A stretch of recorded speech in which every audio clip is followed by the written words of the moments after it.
El Rincón de Aquiles. Pensamiento crítico para cuestionar tus creencias y tratar de entender el mundo un poco mejor. Con David Valero y Sergio San Juan. Puedes conocerles mejor en elrincondeaquiles.com. Muy buenas, Sergio. Muy buenas. De nuevo, Joan Gallardo. ¿Qué tal estás? Muy bien. Gracias por invitarme una vez más. Gracias a ti por acompañarnos una vez más. Segundo episodio de esta serie de los 12 ingredientes para tener una buena vida. En el primero hablamos de un ingrediente que realmente eran dos, fuerza y paz. Dos principios que te sustentan a ti mucho, te han acompañado mucho durante toda tu vida. Y hoy estamos con este segundo ingrediente que, como te decía ahora, has hablado mucho de él o de ellos. Ahora también nos explicarás un poco qué son y en qué se diferencian, que son los valores y principios, o principios y valores. Y hablamos mucho de ellos, pero a veces nos cuesta diferenciar los unos de los otros. Vamos a empezar rompiendo el hielo. ¿Qué son los valores para ti, Joan, y qué se diferencian de los principios? O al revés, o qué son los principios y qué se diferencian de los valores. Hay mucha confusión, sobre todo también porque se juega demasiado quizá con las definiciones, ¿no? Se involucran demasiados términos y hace que al final pues quede muy confuso para la persona que está escuchando y quiere aplicarlos o quiere aprender de qué va la cosa y sobre todo para ver si le puede funcionar en su día a día.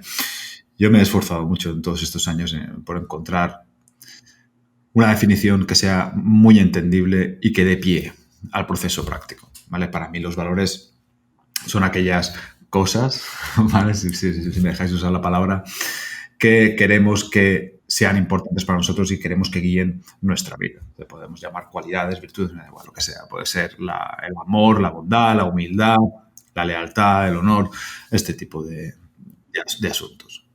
Y una vez que una persona libremente ha elegido esos valores, pues ya tiene cierto sentido aumentado del propósito, de la guía y del sentido de su vida. Por eso muchas veces, yo que hablo también mucho de la felicidad y escribo mucho sobre ello, te das cuenta de que muchísimas personas no acaban de acercarse lo suficiente a la verdad porque no han hecho de ello una prioridad realmente, que no piensan demasiado en lo que es el valor en sí de la felicidad. Y por lo tanto sus decisiones y sus actos en su día a día pues no se rigen por ello.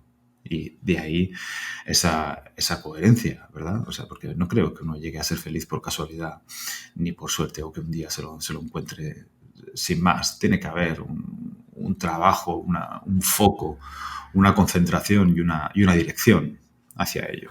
Y yo quería preguntarte, bueno, si puedes dar una definición ahora de principio, ¿no? Has dicho ya el valor que serían esas cosas y el principio que sería.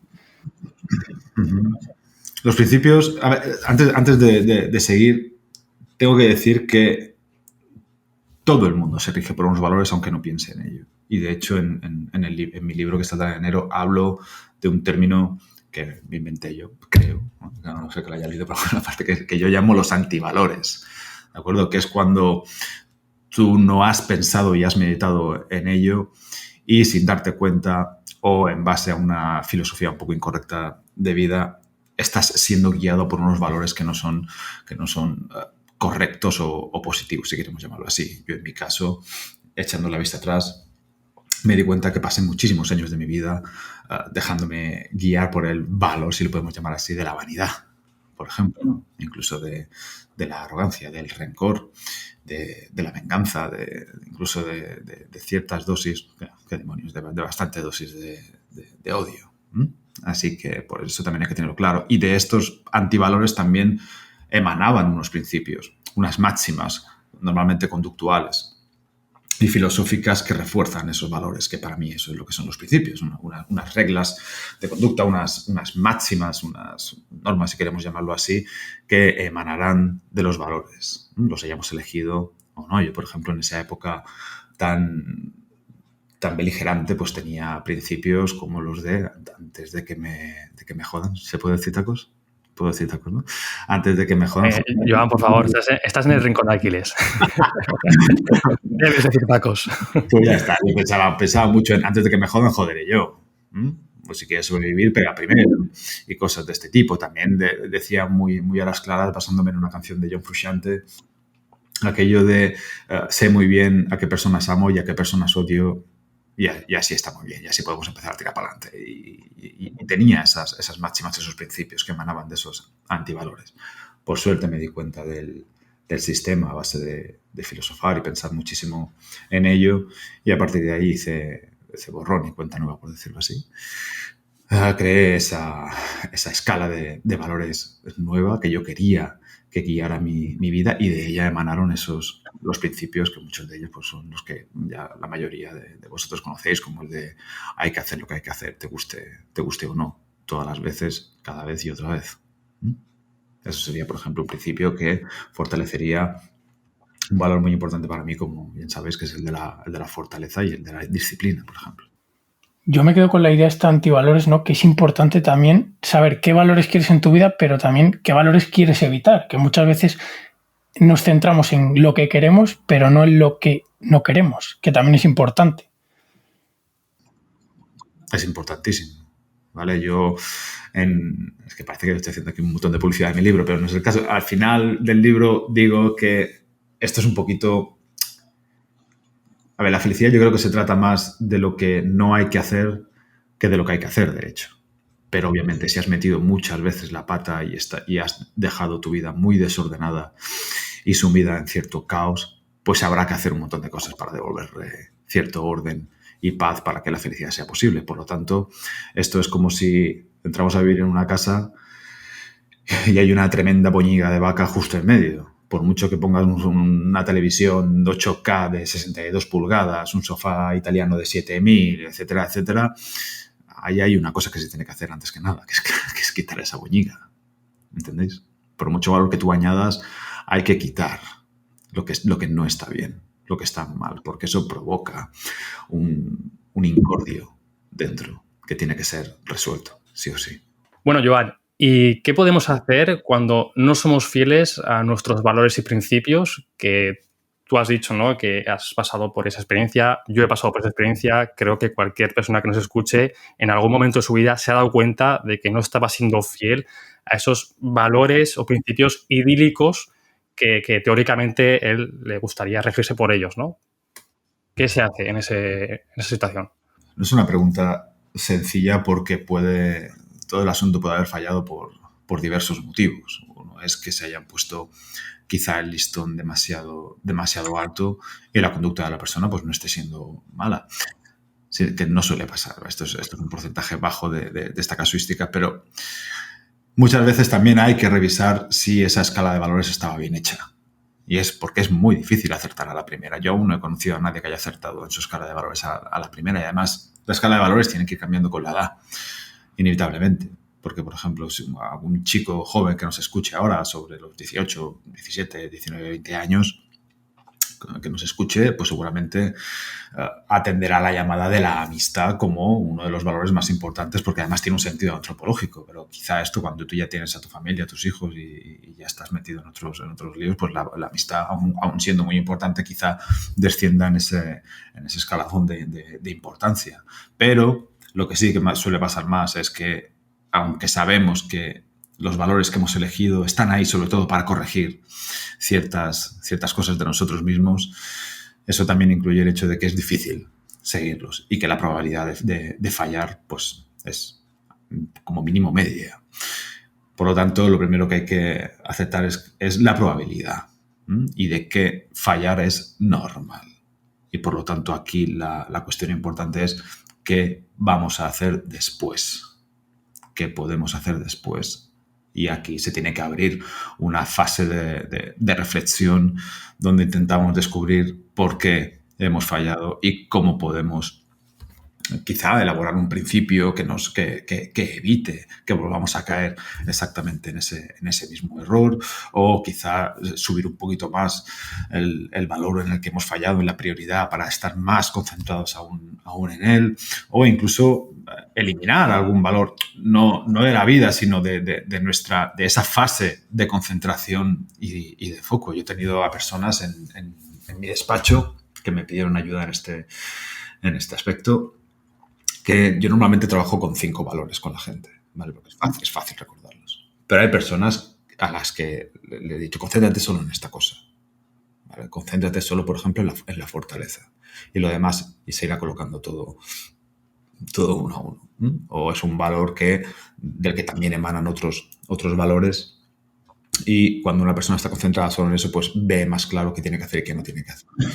Lo más relevante de esta cuestión, sin duda alguna, es eso, es qué voy a hacer después. Si me voy a venir abajo, si me voy a tomar demasiado a pecho esa especie de autotraición, si van a hacer en mí un diálogo interior incorrecto donde empiezo a decirme cosas como no soy capaz de dar la talla incluso por mi propia vida, en plan, mira si soy inútil, etcétera, etcétera, ¿no? Cuando podría haber perfectamente un diálogo interior diferente, edificante y constructivo en el que tú dices, bueno, he fallado, intentaré descubrir por qué, intentaré que no vuelva a pasar, pero necesito volver a la senda, porque incluso un fallo cometido cuando una persona está intentando vivir bajo unos valores importantes, para mí es mucho más tragable, si lo podemos decir así, que los errores que cometemos de forma casi inconsciente y sin plantearnos este tipo de cuestiones. Yo por eso, por ejemplo, yo con mis clientes no me enfado cuando se equivocan, ¿no? Bastante tienen que sentirse mal, que esa también es quizá otra de las claves. Si dejamos paso a esa culpabilidad para después poder dar otro paso hacia las acciones que vienen a corregir nuestros actos, o si directamente lo enviamos todo al carajo y nos dejamos de este rollo de los valores, o si hacemos como que aquí no ha pasado nada y no nos enteramos de la película.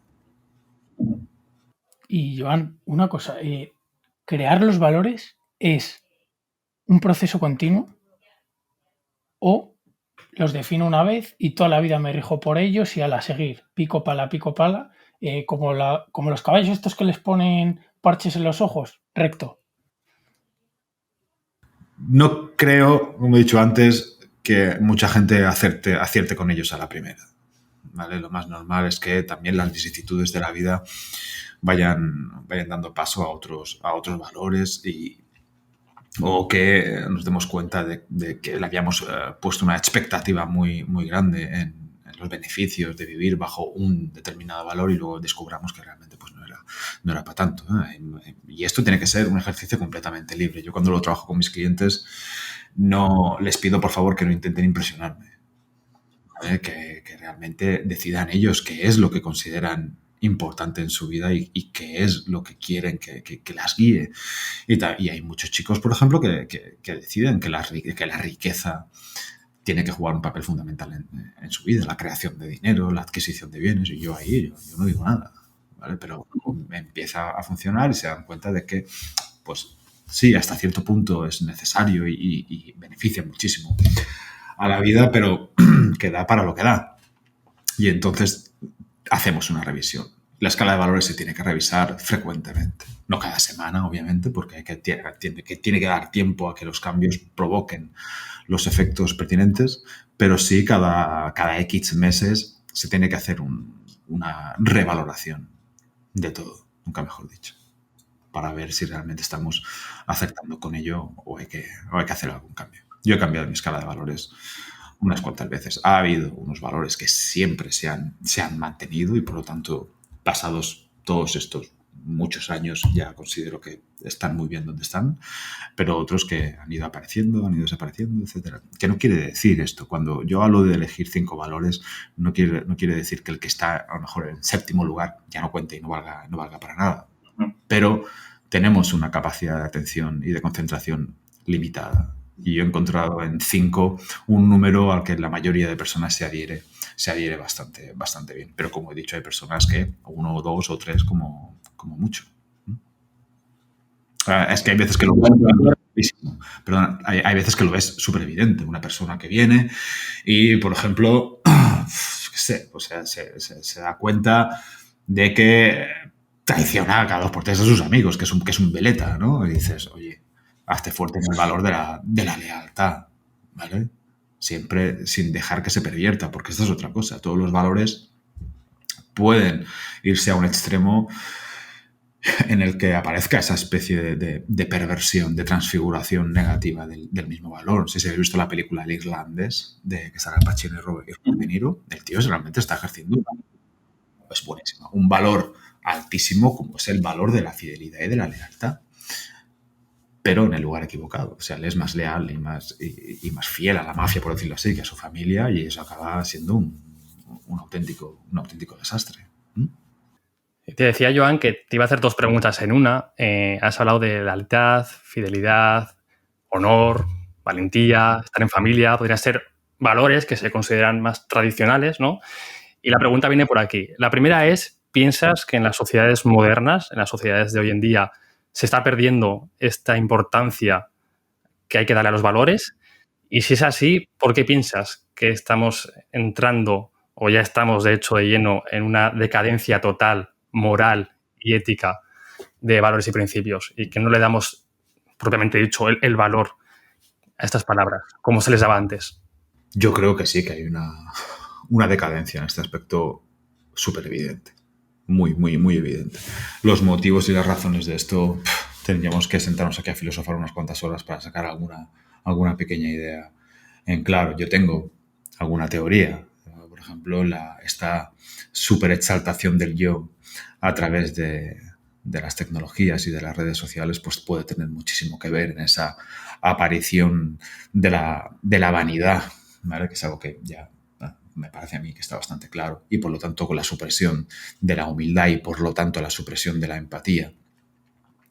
Son factores que es muy claro. Yo el otro día, por ejemplo, salí de casa un momento de noche porque tenía que ir al despacho, y pasaron en plena avenida 4 o 5 chavales con las motos haciendo un ruido infernal, y yo pensaba, tío, estos chicos no están pensando que a lo mejor hay bebés durmiendo, o gente mayor que está intentando descansar, o gente enferma, o gente que tiene que levantarse a trabajar.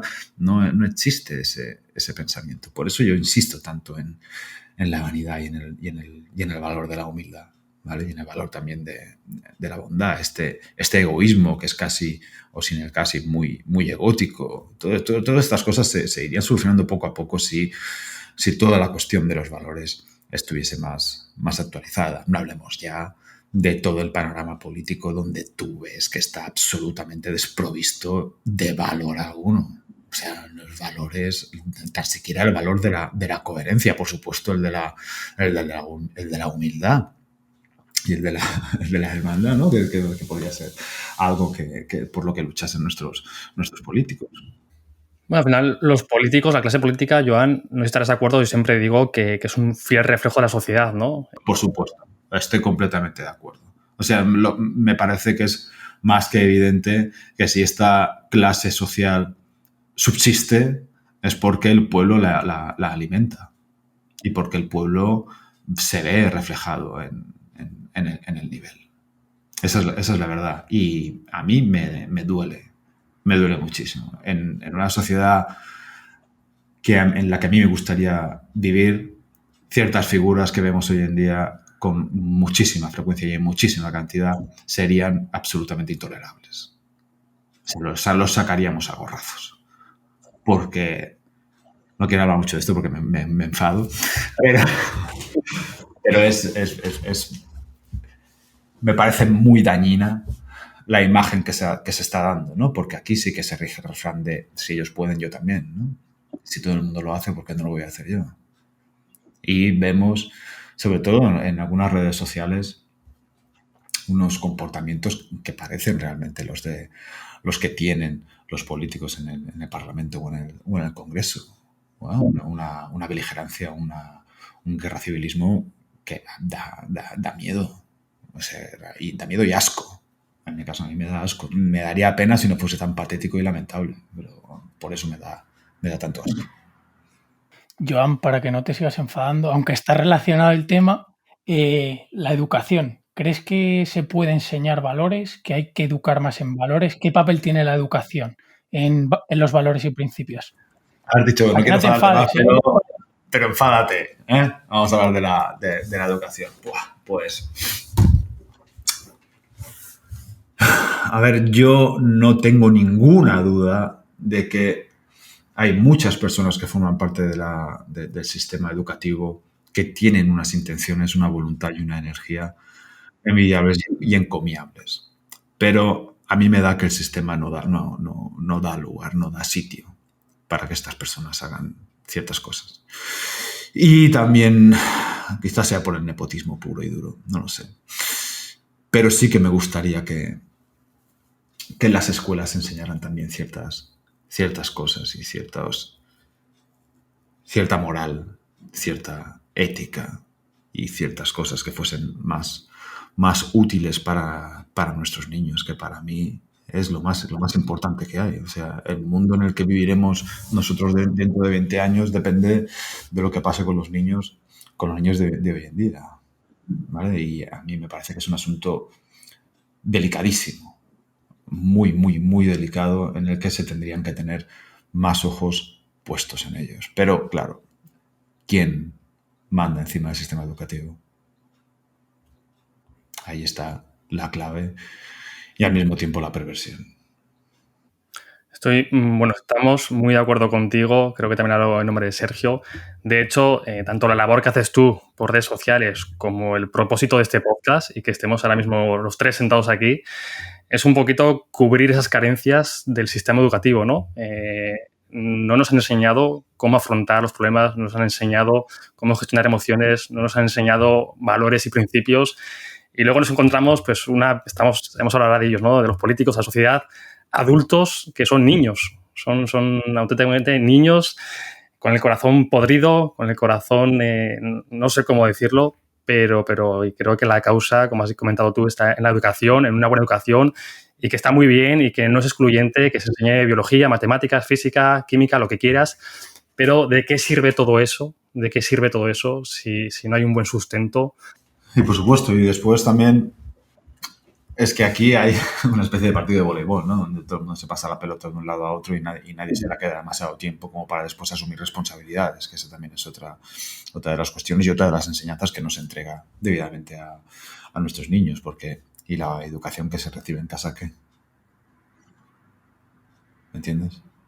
Y claro, el colegio se lava las manos, para mí, como debe ser en gran parte, con lo de no, aquí transmitimos conocimientos, que luego tampoco es cierto, que no solo se transmitan conocimientos. Yo firmaría que ahora mismo solo se transmitieran conocimientos, ¿vale?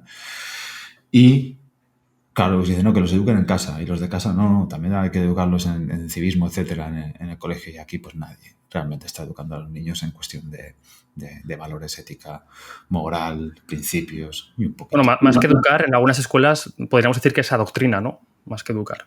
Para mí sí. Para mí sí, les resulta más que evidente. Y aquí también es una cuestión vanidosa, ¿no? Porque el que configura el sistema no es capaz de deshacerse de sus fobias y de sus filias y dedicarse a hacer el mejor trabajo educativo posible. Bien, yo he visto cosas que me producen un espanto brutal, que no entiendo cómo se permiten. O sea, porque es que son niños, no tienen un criterio, no tienen una capacidad crítica para discernir lo que se les está diciendo de lo que no.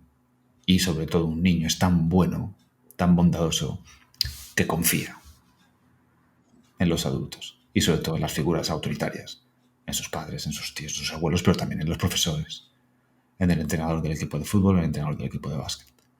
Le da su confianza absoluta y le otorga un valor a lo que se le dice. Y se debería ir con mucho cuidado y no se debería aprovechar ni abusar de esa confianza que emana de la bondad y la pureza de un niño, para mí. Y para mí también, Joan, un tema para reflexionar muchísimo.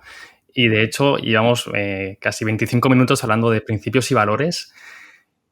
Y supongo que esa persona que nos está escuchando ahora se estará planteando, o se estará preguntando, mejor dicho, ¿cuáles son estos beneficios que me van a dar en mi día a día regirme con una escala de valores y principios? ¿Cuál es la diferencia entre vivir con valores y principios, por resumir la pregunta, y no vivir, o al menos dejarte llevar, ¿no? La diferencia radica en el sentido de la vida y por lo tanto en la paz interior, al vivir con propósito. Y por lo tanto en la felicidad, ¿no?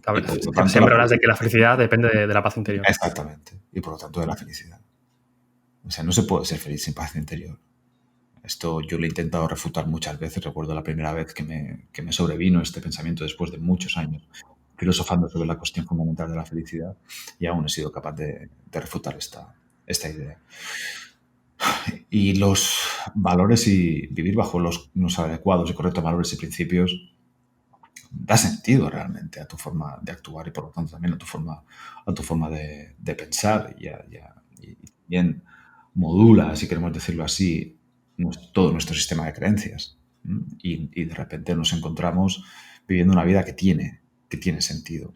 Ojo, que esto no nos asegura el éxito en todo lo que hagamos, pero desde luego sí que eso resulta un elemento indispensable para poder acceder a estas cosas buenas de la vida, como he dicho, la paz interior y la felicidad y el sentido. Y el sentido que es importantísimo. ¿Es cierto? Cuando una persona pierde el sentido, la noción de la vida entra en una fase apática que es el inicio de la fase autodestructiva por antonomasia en el ser humano. Por lo tanto, aunque falles, si tú estás viviendo bajo unos valores y principios correctos, no hay forma de perder esa paz interior. Y eso es una oferta lo suficientemente importante como para que sea casi rechazable, creo yo. Vamos a poner un ejemplo, ¿no? Que igual hasta alguno que nos escuche se siente hasta identificado, ¿no? Yo tengo un amigo, este amigo pues salía con su novia, lo acaba de dejar con su novia y yo me acabo de enamorar de su exnovia. ¡Guau! Cosas que pasan, ¿no, Joan? Pero claro, yo tengo dos valores. Uno es el amor, ¿no? A mí me encanta el amor y otro es la amistad. Este amigo es mi hermanito, lo conozco de toda la vida. Y yo sé que a mi hermanito, a mi amigo, no le va a hacer nada de gracia que yo me ponga a salir con quien era su novia hasta hace muy poquito. Pero yo estoy enamorado de su novia, ¿no? O sea, de su exnovia. ¿Qué culpa tengo yo de haberme enamorado de esa chica? Claro, aquí hay una lucha de valores, una pelea de valores. ¿Cómo se resuelve este problema? Por eso la escala de valores tiene que estar ordenada y bien colocada. Y no tengo que pensar la respuesta porque me ha pasado muchas veces aquí en mi despacho. Es un tema que habré tenido decenas de chicos y chicas preguntándome exactamente, haciéndome la pregunta que me has hecho tú.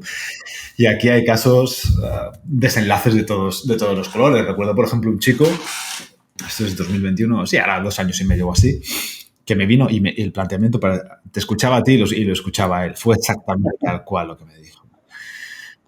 Hicimos el trabajo de la escala de valores, ¿vale? Que era... Yo intenté no llevármelo a una sesión que no era exactamente la primera que hacía con él, como para no modificar un poco su respuesta, ¿no? Y descubrimos que el amor pues está un poco más arriba que la amistad en orden de importancia. Y decidimos que la decisión obvia era que había que ir a por ello, ¿vale? Y que antes pues lo suyo sería hablar con el amigo porque la amistad seguía estando ahí en un punto muy, muy relevante. Su colega se cabreó muchísimo y le retiró la amistad y este chico pues empezó a salir con la ex de su mejor amigo y a los 3 meses o así lo dejaron. Y recuerdo la siguiente sesión que teníamos que yo pensaba, a ver cómo viene porque es capaz de decir esto es una mierda o vete tú a saber. Y la cuestión es que el chico me dijo, no, estoy súper tranquilo.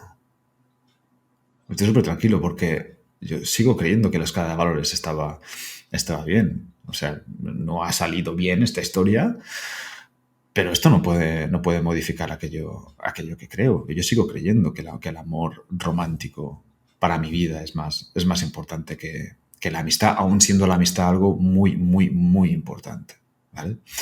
Al cabo de un tiempo llegó a hacer las paces con su amigo y también, ¿vale? Pero para mí este chico tuvo un planteamiento muy maduro, nada resultadista y lo enfocó como debía ser. Luego hay otro caso muy parecido también a este, ¿no? Donde efectivamente pues este chico también tenía el amor romántico por encima del valor de la amistad, empezó a salir con la ex de su mejor amigo y tampoco le fue bien. Esta vez un poquito más tarde, duraron 1 año y medio, cerca de 2 años y simplemente rompieron pues porque tenían unos objetivos de vida diferentes el uno del otro. Y quedaron como amigos, incluso no se rompió del todo la amistad con su amigo, pero vino a mí y me dijo, ¿sabes qué? Yo creo que disfruto mucho más estando con mis amigos que estando con la novia, tío. No sé, creo que me equivoqué en la escala de valores. ¿sabes? Y colocó la amistad por encima del amor romántico, que desde un punto de vista antropológico parece que no pueda tener mucho sentido, pero desde luego él lo sentía así. Y dijo, y si tengo alguna vez me tengo que echar novia, pues no será la ex de ninguno de mis amigos y tan contentos, y así el amor romántico seguirá teniendo una presencia fundamental en mi vida, pero nunca pondré en riesgo el valor de la amistad. Que esto es algo que, sin querer cabrear a nadie, pues es algo que los hombres le damos una importancia mayor, por ejemplo, que las mujeres. He tenido casos también femeninos en esta dicotomía, de qué hacer, si atender al amor o atender a la amistad, con resultados también muy, muy dispares.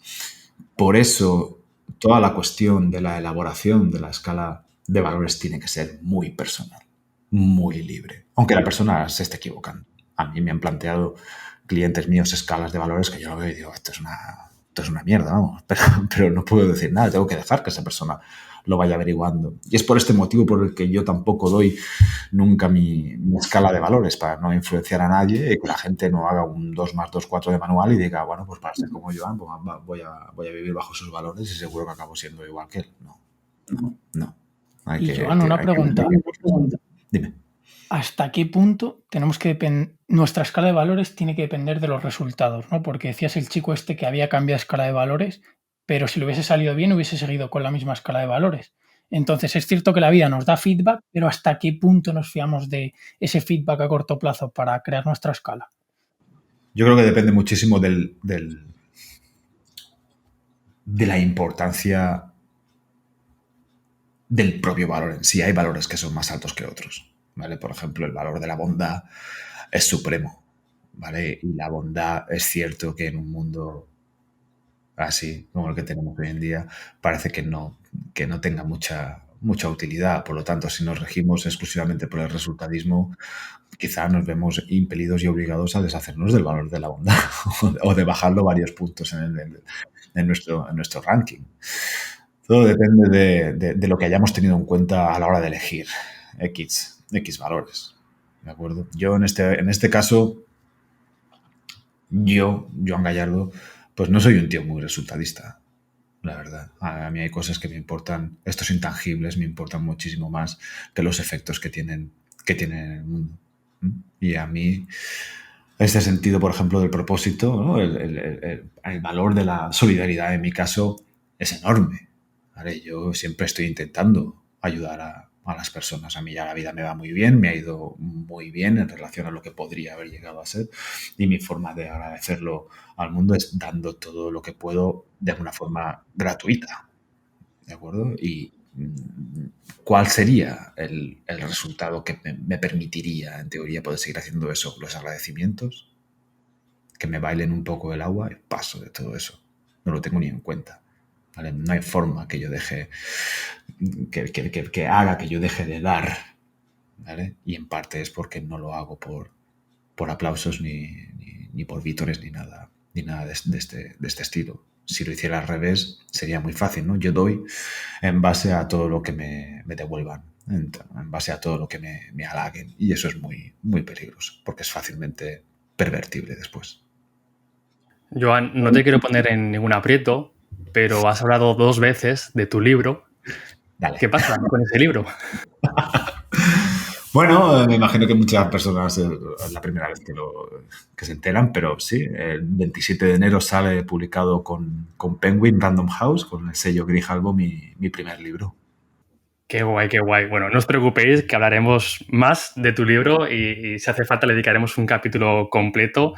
Así que nada, lo dejamos por aquí. Muchísimas gracias una vez más por acompañarnos. Ya sabes que esta es tu casa. Gracias, Joan. Y nos vemos en el siguiente episodio con el tercer ingrediente para tener una buena vida. Joan, te mando un fuerte abrazo. Otro para vosotros. Gracias por invitarme. Sabéis que os adoro y que siempre que pueda echaros una mano y estar con vuestra audiencia, pues aquí me tendréis, seguro, ¿vale? Si te ha gustado este episodio, compártelo. Puede que a alguien le sirva. Y si quieres estar al tanto de todo lo nuevo, no te olvides de seguirnos en redes sociales y en nuestra web, elrincondeaquiles.com.